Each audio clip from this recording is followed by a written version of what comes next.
Prime Minister Rowley must take responsibility for Trinidad and Tobago's crime crisis.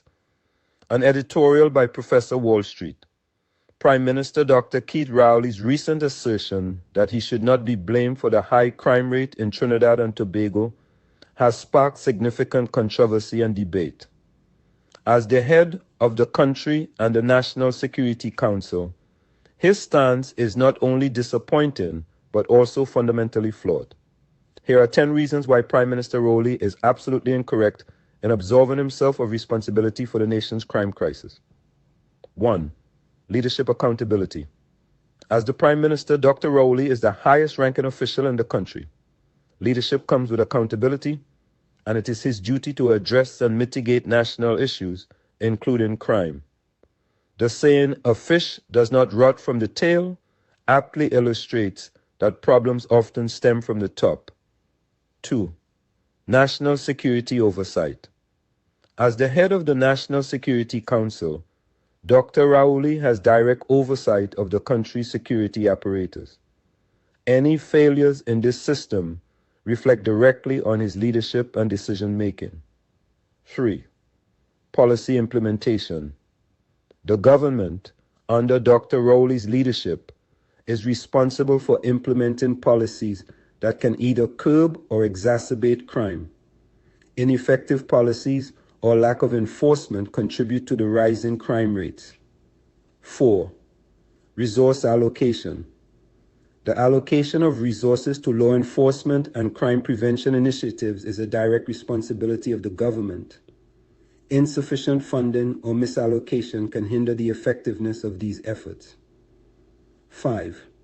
Public trust and confidence. High crime rates erode public trust and confidence in the government. As the leader, Dr. Rowley must take responsibility for restoring this trust by addressing the root causes of crime. 6. Economic conditions.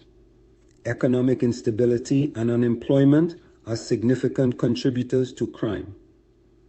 The government's economic policies, or lack thereof, play a crucial role in either alleviating or worsening these conditions. 7. Social programs. Effective social programs can prevent crime by addressing issues such as poverty, education, and youth unemployment. The government's failure to implement or support such programs is a direct reflection of its priorities. 8. Judicial system. The efficiency and effectiveness of the judicial system are critical in deterring crime. Delays and inefficiencies in the system can embolden criminals. As the head of the government, Dr. Rowley must ensure that the judicial system functions effectively. 9. Community engagement. Engaging with communities to understand their needs and concerns is essential in addressing crime. The government's failure to foster strong community relations can lead to a disconnect and lack of cooperation in crime prevention efforts. 10. International relations. Crime is not confined within borders. Effective international cooperation and policies to combat transnational crime are essential. The government's role in fostering these relationships is crucial in addressing crime at a broader level. In conclusion, Prime Minister Rowley's attempt to distance himself from the high crime rate in Trinidad and Tobago is not only misguided, but also a disservice to the citizens he serves. Leadership requires taking responsibility, especially in times of crisis.